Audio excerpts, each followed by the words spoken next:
Assalamualaikum anak-anak ibu. Apa kabarnya hari ini? Masih dalam keadaan sehat semua kan? Nah, hari ini kita akan melanjutkan pembelajaran kita yang kemarin. Ayo, siapa yang masih ingat? Nah, hari ini kita akan mempelajari Tema 7, Subtema 1, Pembelajaran 3. anak ibu. Ibu tidak akan henti-hentinya untuk mengingatkan anak-anak ibu tetap mematuhi protokol kesehatan, menggunakan masker, menjaga jarak, dan juga tetap mencuci tangan. Pemimpin yang baik akan memperhatikan kepentingan seluruh anggota yang dipimpinnya. Pemimpin yang baik juga akan selalu mengajak anggotanya berbuat baik. Kira-kira seperti apa sih contohnya? Nah, anak-anak ibu, coba simak bacaan berikut ini. Ayo membaca. Pak Abdi. Pemimpin yang baik adalah orang yang mau terus belajar dari siapa saja. Sebagai ketua RT yang dicintai warganya, Ibu Erika banyak belajar dari Pak Abdi.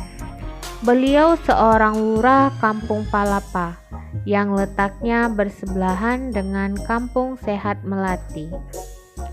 Seperti banyak orang lainnya, Ibu Erika terinspirasi atas keberhasilan Pak Abdi menggalang warga untuk menjaga kehidupan beragama dan kerukunan beragama.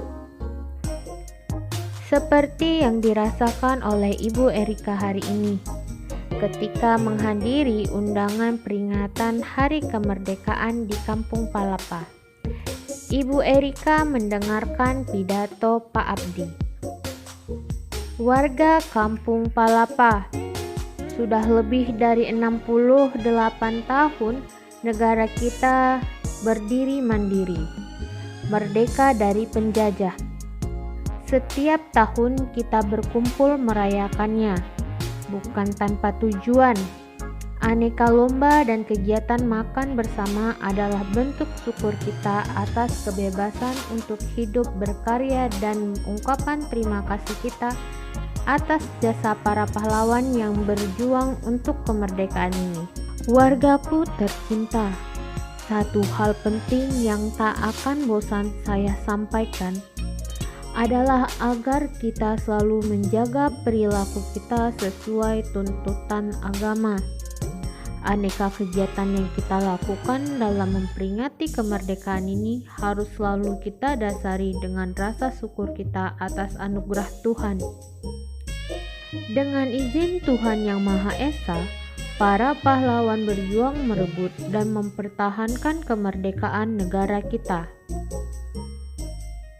Kini, marilah kita mengisi kemerdekaan ini dengan berbagai kegiatan positif. Semua kegiatan hendaknya kita niatkan sebagai ibadah kepada Tuhan. Dengan begitu, semoga Tuhan meridhoi semua yang kita lakukan. Selamat berpesta memperingati kemerdekaan bangsa wargaku. Semoga Tuhan Yang Maha Esa selalu melindungi dan menuntun langkah kita. Semoga desa kita semakin maju. Semoga seluruh warga semakin makmur dan bahagia.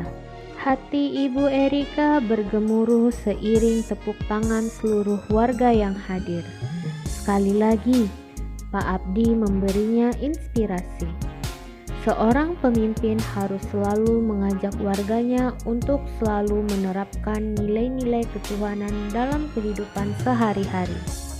Nah, berikut tugas pertama anak-anak ibu, yaitu menjawab pertanyaan-pertanyaan berikut sesuai dengan teks Pak Abdi.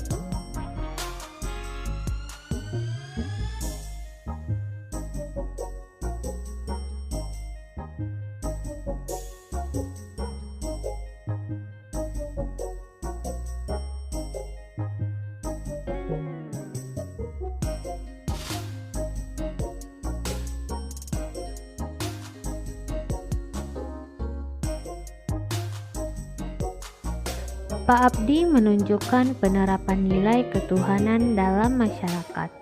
Apa sajakah bentuk-bentuk penerapan nilai ketuhanan dalam kehidupan sehari-hari? Penerapan nilai ketuhanan dalam masyarakat merupakan penerapan pada Pancasila pertama. Anak-anak ibu pasti tahu kan Pancasila yang pertama itu berbunyi apa? Ya, Pancasila pertama berbunyi ketuhanan yang Maha Esa. Nah, nilai-nilai yang terkandung dalam Pancasila itu adalah 1.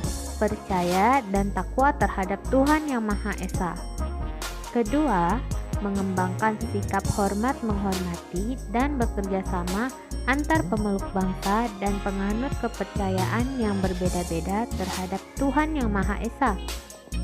Ketiga, membina kerukunan hidup di antara sesama umat beragama dan kepercayaan terhadap Tuhan yang Maha Esa. Keempat, agama dan kepercayaan terhadap Tuhan yang Maha Esa adalah masalah yang menyangkut hubungan pribadi manusia dengan Tuhan yang Maha Esa. Kelima, mengembangkan sikap saling menghormati kebebasan menjalankan ibadah sesuai agama dan kepercayaan masing-masing. Dan yang terakhir, tidak memaksakan suatu agama dan kepercayaan terhadap Tuhan yang Maha Esa kepada orang lain.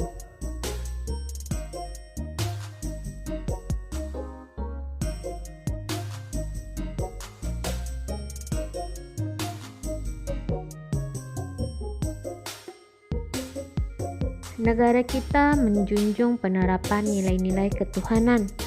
Bagaimana hubungan kita dengan negara lain? Negara kita berperan aktif dalam kerjasama antar negara. Misalnya, dengan negara-negara ASEAN. Yuk kita pelajari negara-negara apa saja sih yang termasuk negara-negara ASEAN? Association of Southeast Asian Nations, atau yang biasa disingkat dengan ASEAN, adalah sebuah himpunan internasional negara-negara di kawasan Asia Tenggara. Nah, ASEAN ini didirikan pada tanggal 8 Agustus 1967 melalui Deklarasi Bangkok. Nah, negara-negara ASEAN itu ada 10.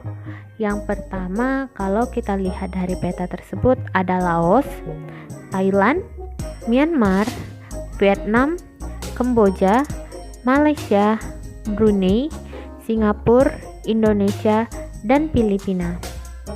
Nah, himpunan internasional itu bergerak di rata-rata di bidang ekonomi. Jadi, negara-negara ASEAN ini akan mengekspor ataupun mengimpor sumber daya alam mereka. Ada banyak sumber daya alam yang dimiliki oleh negara-negara tersebut. Misal nih, negara kita ya anak-anak, Indonesia itu memiliki sumber daya alam berupa minyak bumi, gas bumi, padi, dan karet. Dan apa saja sih peranan Indonesia pada bidang ekonomi di ASEAN? Nah, yang pertama, Indonesia itu pendiri organisasi AFTA dan APEC. Nah, apa sih AFTA? AFTA adalah singkatan dari ASEAN Free Trade Area atau kawasan perdagangan bebas ASEAN. Sedangkan APEC itu adalah Asia Pacific Economic Cooperation, merupakan kerjasama ekonomi Asia Pasifik.